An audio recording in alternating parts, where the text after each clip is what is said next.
Well, I do not in any shape or form pretend to be an expert, but I do read the What message. do you read? What interests you?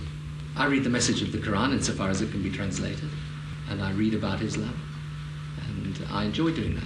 And I think there's, I've learned things about the Quran that I never knew before, and I think a lot of Christians would be interested. That's one of the reasons I say to you, it would be good if out of this we had some more dialogue and some more faith. And the reason I have to leave you now is because I'm going to meet some religious leaders, both Muslim and Christian and Jewish, upstairs, and in order to discuss with them how we can bring the faiths closer together. So, shukran lal jazeera. Shukran, Mr. Blair. What did you say in Arabic? Shukran lal jazeera. Shukran jazeera. Thank you very much. Islam understands its earthly mission to be to extend the law of Allah over the world by force. Now, this is distinct from extending the religion by force. Muslims often indignantly deny that Islam was spread by the sword, as the old expression goes, and that anybody is ever forced to convert to Islam. Now, of course, forced conversions are a constant hallmark of Islamic history, but they are technically forbidden by Islamic law. Now, the idea in Islam is that Muslims must wage war to establish the hegemony of Islamic law. Not everybody will be forced to become Muslim, but the non-Muslims will be relegated to second-class status. They will not be able to live in the society as equals to the Muslims. And it is the responsibility of Muslims around the world to fight to institute that kind of society. While we were in the mosque, the Prophet came out and said, "Let us go to the Jews." We went out till we reached Bait al-Madras. He said to them, "If you embrace Islam, you will be safe. You should know that the earth belongs to Allah and His Apostle, and I want to expel you from this land. So if anyone amongst you owns some property, he is permitted to sell it. Otherwise you should know that the earth belongs to Allah and His Apostle." The Muslims see the extension of jihad as a war liberating the infidels from their infidelity and a privilege for them to enter in the religion of Islam and to abandon their wrong belief. So jihad is seen as a favor which is given to the infidel population in order to change their ways and convert to the true religion, Islam. It is not for a prophet that he should have prisoners of war and free them with ransom until he had made a great slaughter among his enemies in the land. You desire the good of this world, the money of ransom for freeing the captives, but Allah desires for you the hereafter, and Allah is Almighty, All-Wise. In the Muslim thinking, in the Muslim Sharia, the way the world is depicted is in two houses. It's called Dar al-Islam or Dar al-Harb, the house of Islam or the house of war.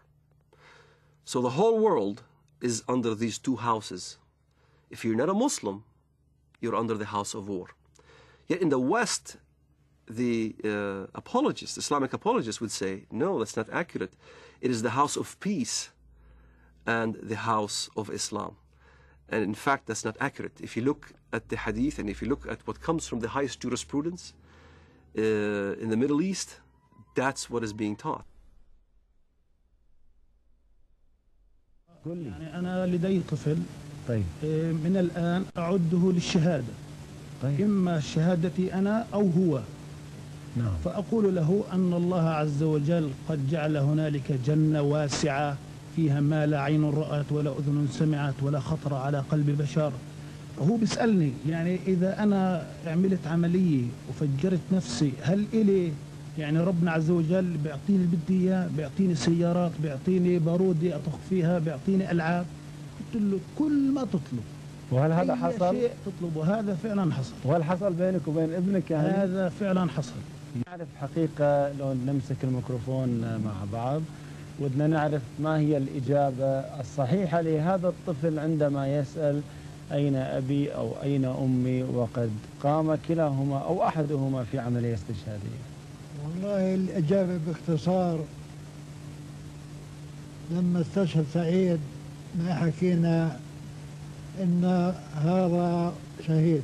نعم. ولا تحسبن الذين قتلوا في سبيل الله أمواتا بل أحياء عند ربهم يرزقون. نعم. وسكتنا الأولاد، ولما أجت التلفزيون أظن أبو ظبي نعم. أو غيره قلنا لهم إحنا مستعدين نقدم أولادنا الأربعة. نعم. فطلع هذا الصغير قال وأنا ليش لا؟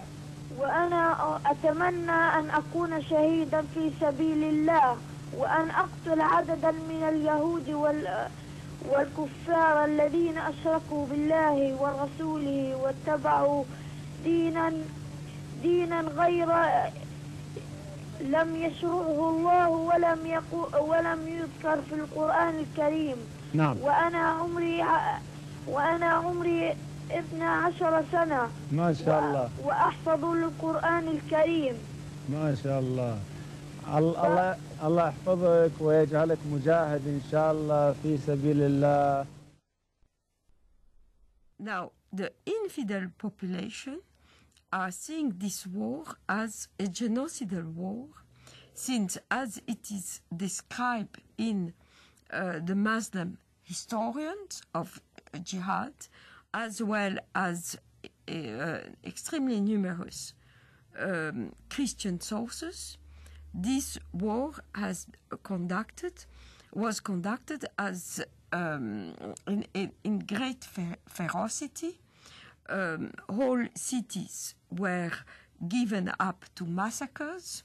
Entire populations were deported in slavery or massacred. The companion of the Prophet and the second Caliph, Umar, sent the Muslims to the great countries to fight the pagans. When we reached the land of the enemy, the representative of Khosrau, Persia, came out with 40,000 warriors. And an interpreter got up saying, "Let one of you talk to me." Al-Mughira replied, "Our Prophet, the Messenger of our Lord, has ordered us to fight you till you worship Allah alone or give jizya, tribute. And our Prophet has informed us that our Lord says, 'Whoever amongst us is killed, martyred, shall go to paradise to lead such a luxurious life as he has never seen, and whoever amongst us remains alive shall become your master.'" There have been, in fact, two big waves of jihad.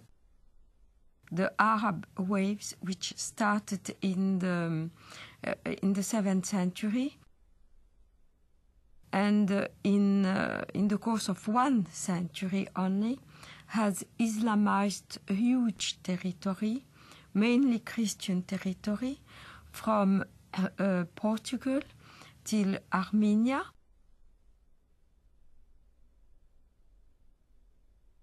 But also Islamized Persia, which was not Christian, mainly Zoroastrian, except for Iraq, which was mainly Christian in the north and Jewish and Christian in the south. The second wave of Islamization started in the 11th century with the Turkish tribes.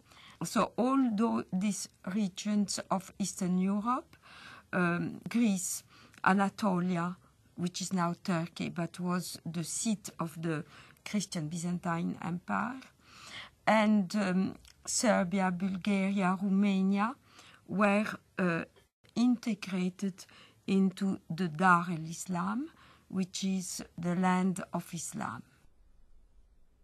So all the countries around the Mediterranean, which once have been Christian, became the Islamic Empire.